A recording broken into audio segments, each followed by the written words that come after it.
What use are you to me if you cannot provide for me? You destroyed this home. You have disgraced me. You have been hiding money from me? I've been saving For what? for our daughter. Our daughter. You would rather save for a girl than respect your husband? A woman's worth was not measured by how kind she was, how wise she was, or how well she raised her children. No, a woman was measured by how much of herself she could give away. Every year, a festival was held to celebrate the woman who gave her all. The king sat beside his queen. The elders wore their finest wrappers. Children looked to see if it was their mother. Husbands looked at the crown with expectations. And then one woman was called forward. She was given a special title, the noble wife. The title was given to the woman who had handed the largest portion of her savings to her husband. The villagers believed that a woman became more honorable only when she emptied her hands into her husband's pockets. Girls grew up hearing the same words. A good wife keeps nothing for herself. A woman's pride is making sure that her husband's pocket is never empty. A wife who sacrifices everything will never be forgotten. And so every woman tried. Some sold vegetables, some farmed cassava, some repaired old bicycles, some made palm oil, some milked cows. At the end of every month, they placed their money into their husband's hands and prayed their names would be called. Because becoming the noble wife was like becoming royalty. People stood up when you walked past. Young brides wanted to be like you. Children admired you. And your husband became one of the most respected men in the village. For 3 years, the title belonged to Mama Ngozi. She sold palm oil and cassava and gave every single money she earned to her husband. The village adored her. And among the women who admired her the most was a young seamstress named Amarachi. Whenever she saw Mama Ngozi, she whispered to herself, "One day I will become like her." At that time, Amarachi had only an old sewing machine. She repaired torn clothes. She patched school uniforms. She worked while others slept.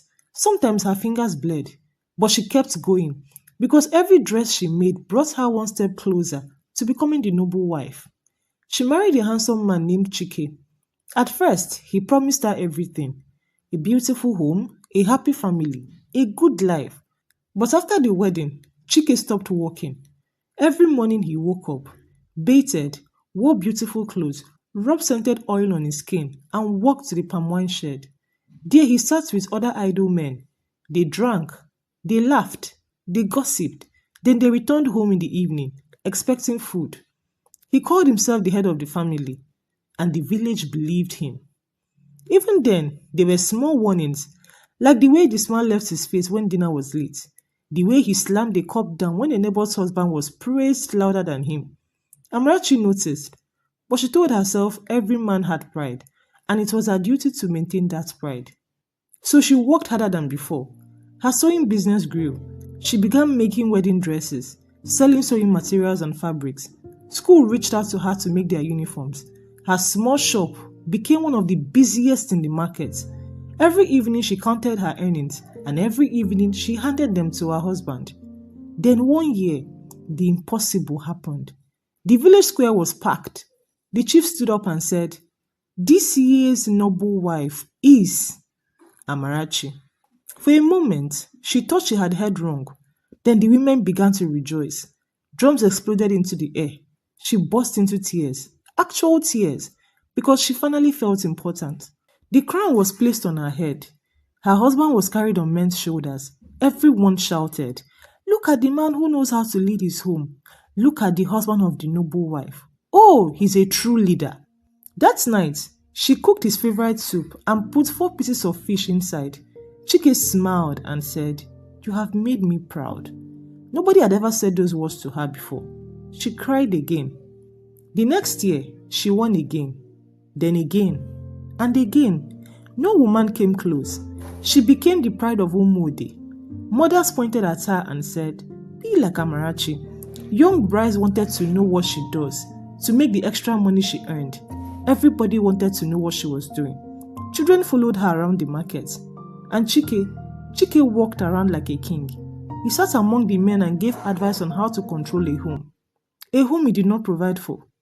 He became one of the most respected men in the village. And Amarachi loved it. She loved being the noble wife. She loved making her husband happy. To keep the title, she worked even harder. She stopped buying things for herself.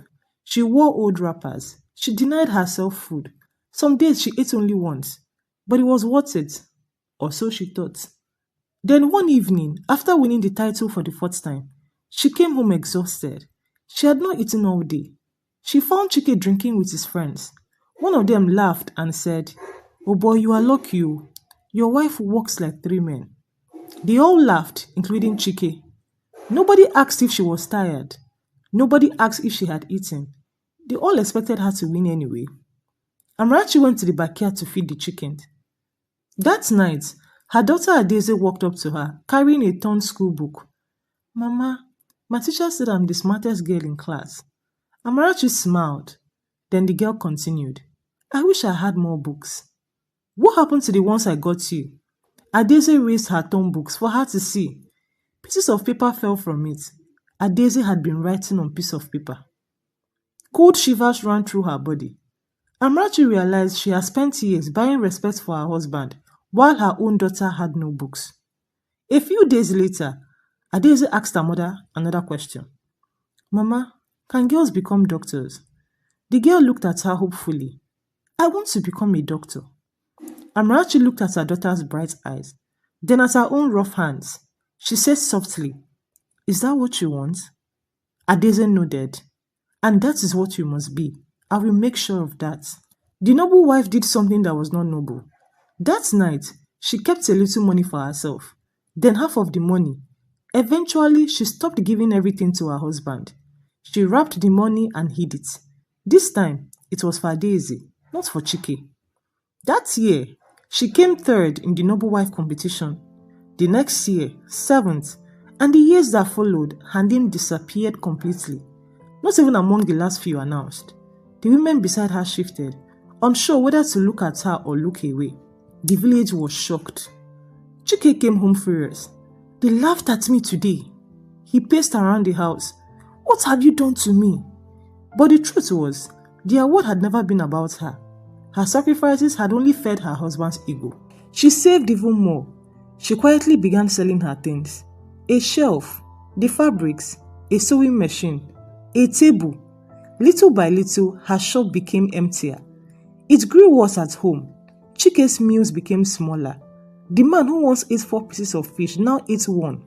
Some days there was no meat at all. Whenever he complained, Amarachi simply said, "Business was slow today." He believed her for a while. But the drinking shed had a way of turning a man's shame into something meaner. The men mocked him. Another man had taken over his rights. That was what he thought. This continued until one evening, he found the hidden money. "You have been hiding money from me, Abi. You stole from your husband." She looked at him. "I have been saving." "For what?" "For our daughter." The room went silent. Then his face changed. "Our daughter?" "Yes. You would rather save for a girl than respect your husband." That night, he broke plates. He dismantled chairs. By morning, the entire village knew. The noble wife had hidden money. The village turned against her. Women crossed the road when they saw her. Mothers warned their daughters, "Don't become like Amarachi." Men said, "This is what happens when a woman becomes proud." But secretly, a few women admired her. They would never say it out loud. They were too afraid. Too afraid of traditions. Too afraid of their husbands. Too afraid to ask themselves one painful question. How is it possible that a man would marry a woman, but the woman takes care of the family, provides for the family, makes sure the family grows, while the man answers the title, husband. Just husband. Then the news came. Adeze had won a scholarship to study in the city. Amarachi cried. Her daughter rejoiced. But Chike exploded.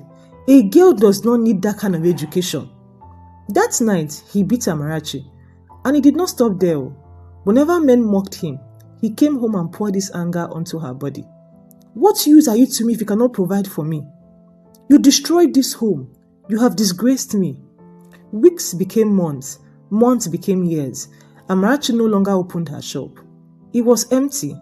The villagers said she was cursed. They said the gods were punishing her. Nobody wanted to rent her shop. Nobody wanted her bad luck.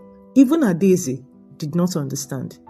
Then one evening, Amarachi opened an old metal box. Inside was an envelope of money. Years and years of savings. Adeze shouted, "Mama!" Amarachi held her hand. "I have been saving for our freedom." The girl covered her mouth in shock. That night, Chike returned home drunk and beat her again. For the first time, Amarachi did not cry. She simply looked at him, as though she had finally realized she owed this man nothing. Before dawn the next morning, she woke her daughter. "Get up. Mama, we are leaving." "Where?" Amarachi tied her wrapper, picked up a small bag and carried the metal box. Then she said softly, "Your dream, my dream, is not in this village." "Are we coming back?" Amarachi looked one last time at the house she built, the marriage she had sacrificed for, the village that loved her only when she was destroying herself. Then she answered, "No." Mother and daughter stepped into the darkness. A few women were already awake. They saw the bag, they saw the tears, and they understood. Nobody stopped them. One woman lowered her head, another wiped her eyes, another held her wrapper tightly, because she wanted to do the same thing, but she could not. Not yet. Then an old woman called softly, "Amarachi." She turned. The old woman looked at her for a long moment, then said, "You will always be the noble woman we know." And Amarachi walked away. By sunrise, they were gone. They never returned. And for the first time in many years, Chike sat alone. No food, no money, no wife, no respect. The men who once carried him on their shoulders laughed at him. Then slowly, they stopped laughing, because a frightening thought entered their minds. If Amarachi of all people could leave, what about their wives? And years later, whenever a woman secretly hid her money beneath her wrapper, whenever a woman refuses to give her husband all of her earnings, whenever a mother chose her child's future over tradition, and whenever a wife wondered if sacrifice should have limits, they remembered the woman who disappeared before dawn, the woman they called a destroyer of homes. And they asked themselves a question that no one in Umode could answer. Did Amarachi destroy her family, or did she finally save the only family she had left?